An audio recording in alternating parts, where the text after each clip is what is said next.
Hello, welcome to the Love Solar R&D department. We'd just like to show you today our new landscape panel.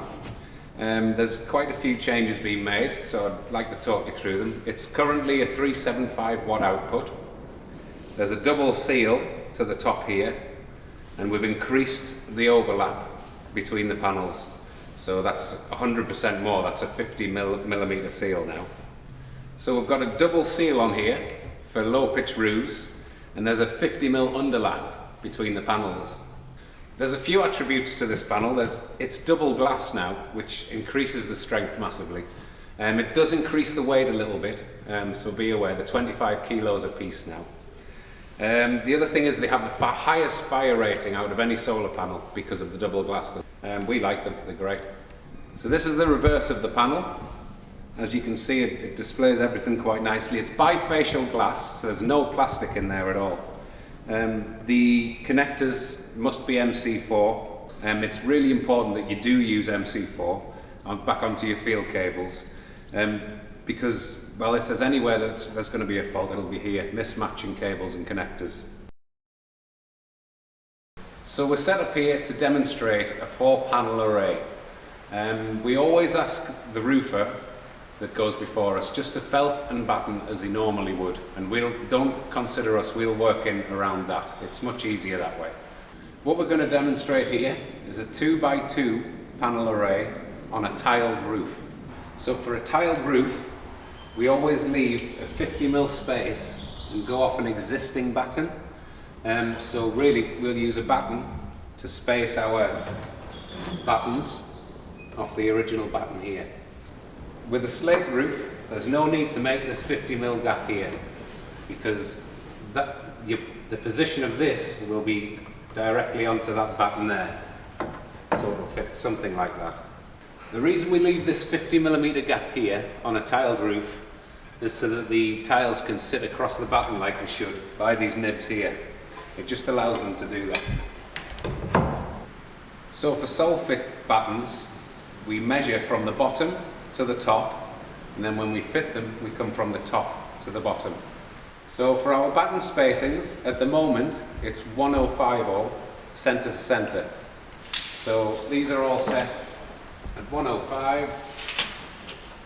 The yellow ones are the double ones. They're all set at 105 spacing, center to center. The panels that we're using, they're 1802 wide. And this is for a 2-panel array, so the total is 3604. With the battens, you don't have to be too accurate side to side, because we'll trim the top batten off after we've put the panels on, so it can be quite flexible that way. When we lay out a roof for batten spacing, we often use something like this as a jig. You must measure center to center, which means top to top of the lat or bottom to bottom of the lat. The reason being that the batten thickness can change quite a lot, so you always go on that point. But this we find very handy, especially if you have a few rows to put on it. It'll keep you nice and accurate.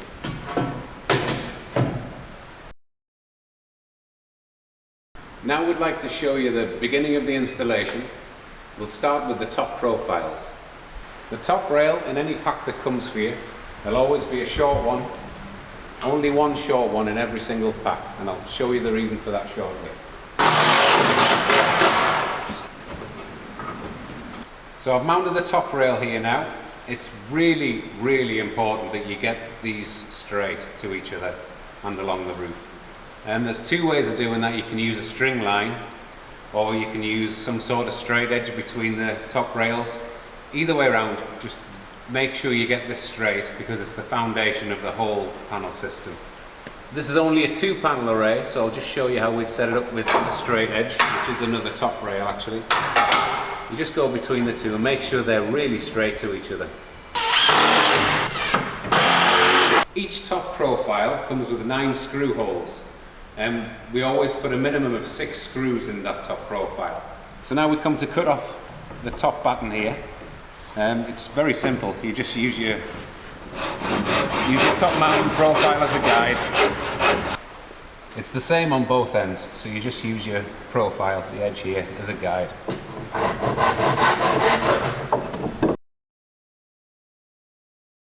So another benefit of the Solfit system is you can fit everything as you go down the roof. You don't have to climb back up again. So now we're going to fit the top flashings here.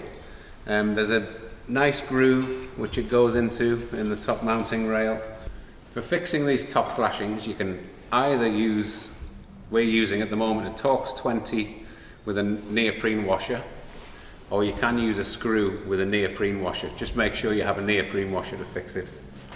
I've just put this top flashing in place, and really for a little bit of support it needs an extra batten in here.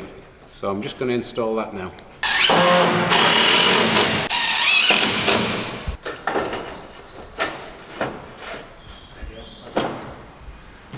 So now I've got the top of the top flashing nicely supported. I'm happy how that all is. This point, the edge of the flashing, goes directly on top of the edge of this here. So everything follows each other, it's very nice. So now I'm going to fix this top flashing in. I'll just put one in the centre for now, and you'll see why shortly. We've got both top flashings in place now. I'm just going to show you the joiner piece. It fits on very nicely, and we put on 3 pieces of butyl tape. I'm not going to stick it right now because it's torture to get back off, but I'll show you how that installs. On the joiner piece, you want to connect these obviously, so we're putting a screw there and a screw there.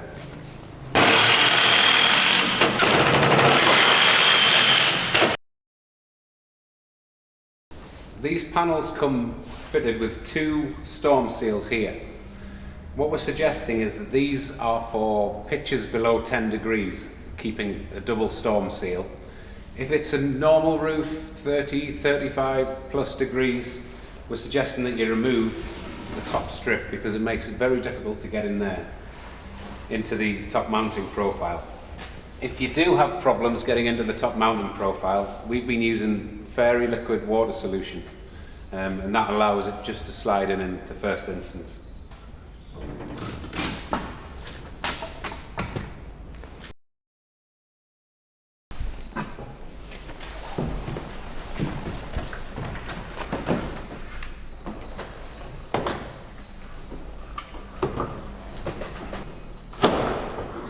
We've just pushed this panel into place, and a really important point to note is that this corner of the panel here needs to be 20 millimeters away from that point there. And this is to allow your side flashing to go in. So that's very important to note. On the bottom of this panel, you fix it with 50mm 5-gauge screws. There are 3 lots of 3 holes. Now, we put 2 screws into each set of holes. Basically it gives you a spare should you happen to hit a nail or a screw or anything like that. It gives you a spare hole. Previously on these panels we had a mid-panel support, but we find that the double glass is so rigid it just doesn't need them, so we're not doing anything there. Light as feather. Yeah, that in. Good, yeah. So we've installed the first 2 panels here. I'd just really like to make a note that you really need to get your DC cables in place, and also remember to connect your panels together. It's an obvious one, but please do connect your panels together, because taking this back out again, it's quite difficult, especially if you're down 2 rows. You'll have to take it all back out. So just be mindful and connect all your plugs as you go along.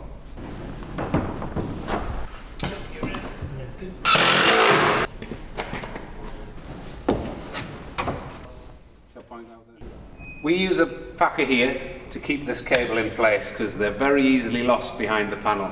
So connecting is the same as any other solar panel. Male to female, MC4s. Again, a little bit of lubrication to the top of the panels.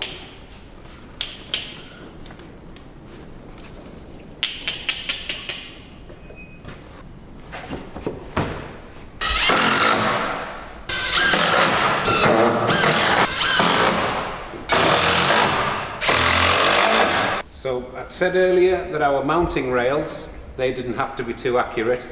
So I'm going to cut these back now, and all you use is the side of the panel as your guide.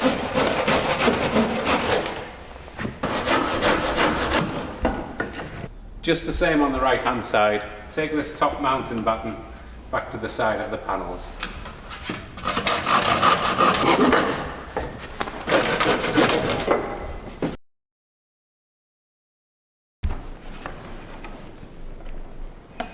We've just installed the bottom corner, bottom left hand corner. We'd do this after we've fitted everything, so all I've done is remove these two screws, and that allows you some access into there for this. It's a rapid flashing. We want it 200mm away from the edge, and for the bottom flashing it wants to be 120mm to the bottom.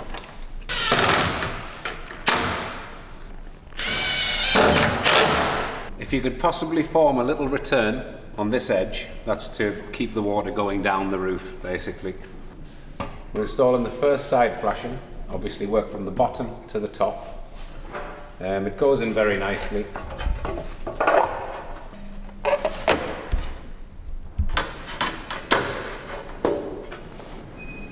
Make sure these lap correctly, so this top one will obviously fall onto the bottom one. Then we put on a flashing clip. We tend to put 3 of these clips on per flashing.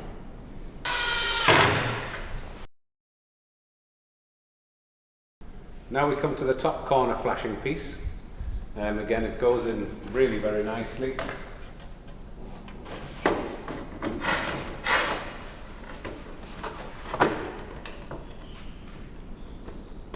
So that's that fitted in place. Once again, use the flashing clips. One where the join is, and then we put a fixing right through the top here.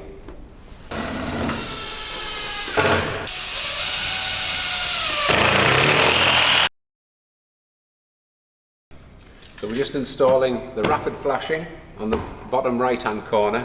It's exactly the same detail. So it's 120 away from the bottom of the panel and 200 away from the side of the panel.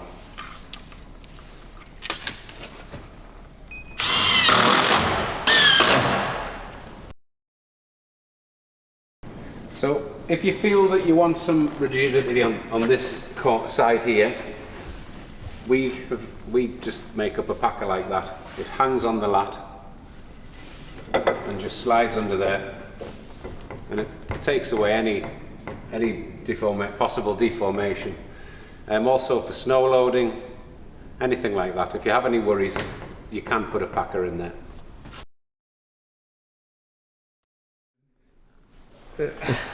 So these are for the metal bottom flashings to prepare for them. They're similar to hall clips, but not the same. They have that 90-degree fixing on the back there. So just bear that in mind. They'll come in the kit. On this bottom corner piece of rapid flashing, you can see we've just taken the corner out of this tile, the top edge of it actually. That stops any pooling here. So do try and get your roofer to do that if you can. We've installed these clips ready, so it's now the bottom flashing. This has to be done after the tiling or slating. Hopefully you have a good relationship with your roofer, or a working relationship with your roofer, and they can install these after they've finished tiling. If you have to come back to site and fix these, well, that's as it is, but they're quite easy to install if you can show your roofer.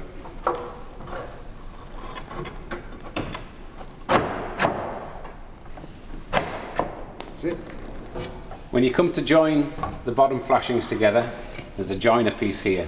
This doesn't need any butyl tape on it because it's at the bottom of the array. So that just slides in there, and likewise into the next one.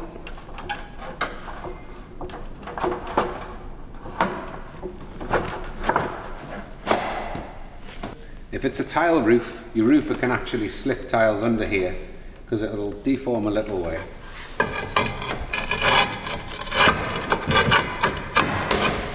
Because slates have to be nailed, this flashing will have to come out for the roofers to work on the bottom row of slate. So the hole clips are very easy to use. You just use a pair of pliers and pull the hook over the flashing, and that pushes it back into the frame.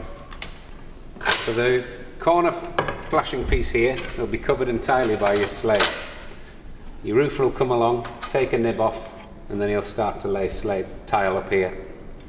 All you'll see is that small section there. We've got exactly the same detail on this corner, and again we've taken out the top of this tile in order so that there's no pooling here.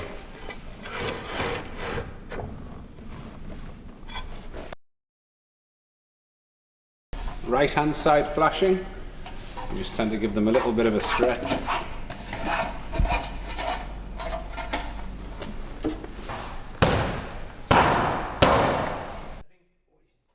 I'd like to point out that when you're dealing with the flashings, ideally you should be wearing gloves because these edges are all quite sharp.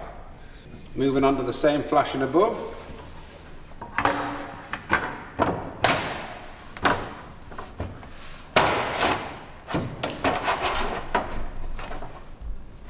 These bottom points meet the bottom of the panel.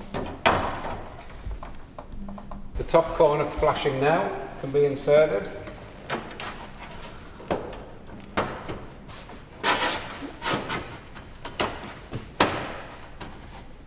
Stainless steel flashing clips, again, I would put them on every join where they connect to each other, the flashings, and 3 per every flashing, including your joins. So that's 1 in the middle, 1 at the join, 1 at the join there. Put an expanding foam tape down these flashings. It'll expand to about 50-60 millimeters, but it'll provide the tile or slate something really nice to rest on. This goes right round the top and both sides. For the bottom flashing, we have another option. We're really excited about this actually, it's a great option. It's basically a corrugated lead which is painted black. It has butyl tape on the back of it, and the beauty of it is if you want to do the full installation and walk away, your roofers can then just lift that up and fix it after they've done their roofing. So it's a great system. There's a capping like this, there's joiner pieces, and there are corner pieces as well to hide everything. These are a friction fit, so bend them out a little bit. If you want to, you could put some dabs of silicone along it just so it keeps itself in the bottom of the panel. I'll just run over some of the points of this corrugated lead. It's really good stuff. It's got weight to it, as lead always does have. It's got a double butyl strip, so if you can't stick it down in the wet, the lead weight will hold it. It's painted black. It allows for expansion and contraction. It does everything really. It's just great, and it's accessible. So we quite like this new product. Another really good application for this corrugated lead is on profile tiles, because you can dress it down very nicely.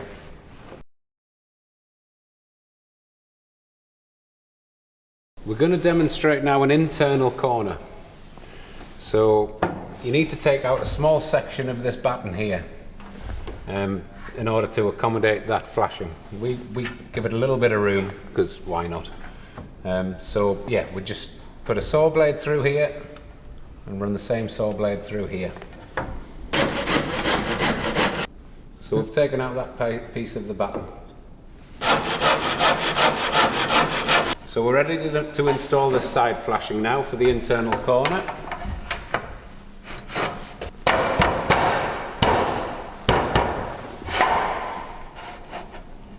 Again, we ask you to put 3 clips up this side flashing. We've slipped a rapid flashing in again to take up this bottom corner. And I'll just fix the panel back.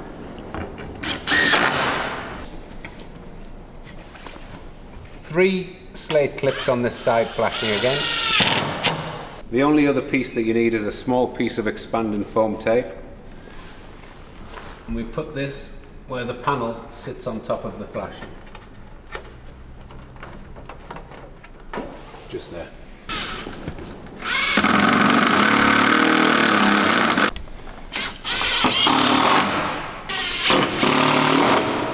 something else to bear in mind when you're doing an internal corner.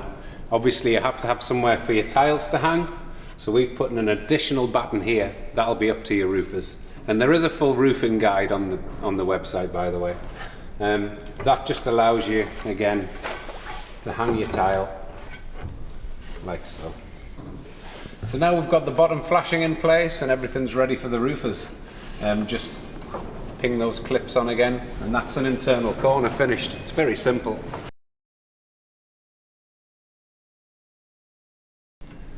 I'm just setting up here for a left-hand internal corner. So you want to take from the edge of the panel, bearing in mind the flashing's 150 mm wide, we're cutting out 170 mm of the batten there.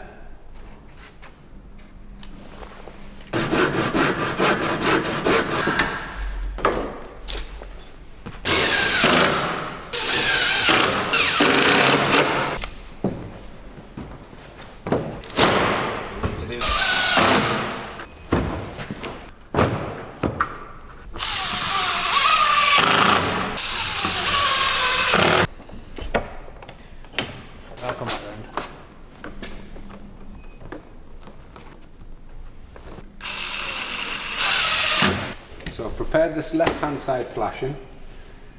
We've taken a section of the batten here out. That's 170 mm. Go from that point there to measure your 170 mm, and you'll have some clearance then. After that, we've slid this side flashing in, and it goes up above here by about 120 mm. We've put again some expanding tape here to catch the gap. We'll put these flashing clips, 3 of them, up here. So we put in another batten here, and that's again to catch the tiles. Other than that, I think we're pretty much set up to put this bottom flashing in now.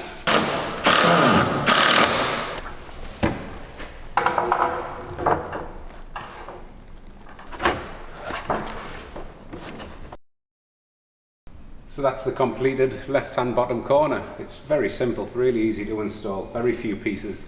The same rules apply for the flexible lead bottom flashing as well, so you can follow this video with that as well.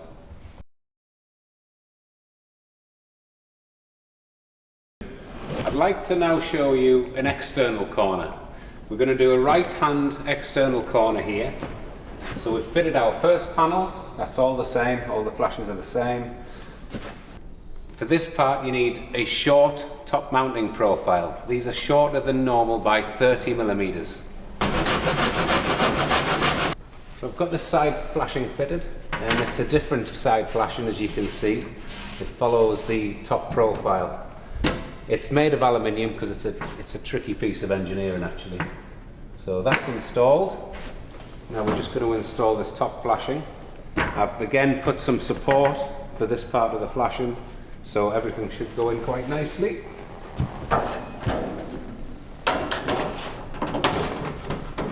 Another thing to note is that I've flattened the section of this here, and that's in order just to go under the flashing. The strip of butyl tape is very good here where the flashing is joined together. Again, I'm not going to take the paper off because it's very difficult to get off again. So just slide it sideways into place.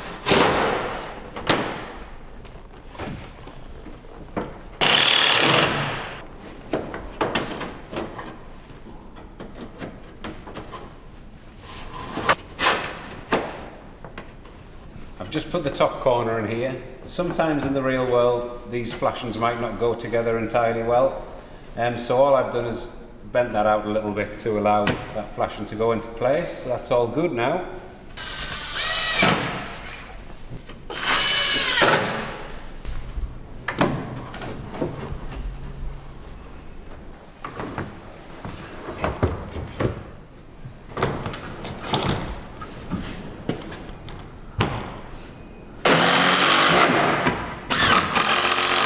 So here we have a completed right-hand external corner. We've got a left-hand external corner set up here. I just really wanted to point out that you need a gap between the top profile and the panel. That's in order to let this flashing in. So I just wanted to point that out to you. I've just installed this batten here. That's a spare one in order to take the top of this top flashing. It just gives it some support. In order to get this flashing to sit nicely under there, there's a top lip here. I'm just going to squash that flat to the width of the flashing. We need a little piece of butyl tape here, just to attach the two together.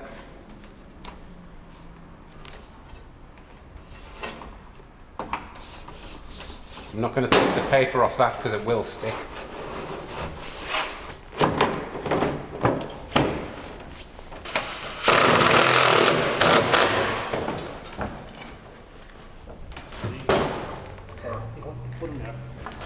Between the panel and the top mounting profile, you want a 10mm gap. That allows the flashing to go up the side.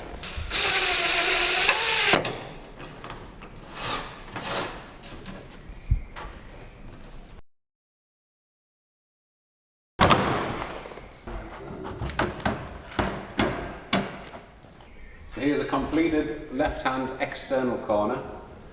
The only thing that's really different is the flashing for the external corner. Everything else is just the same.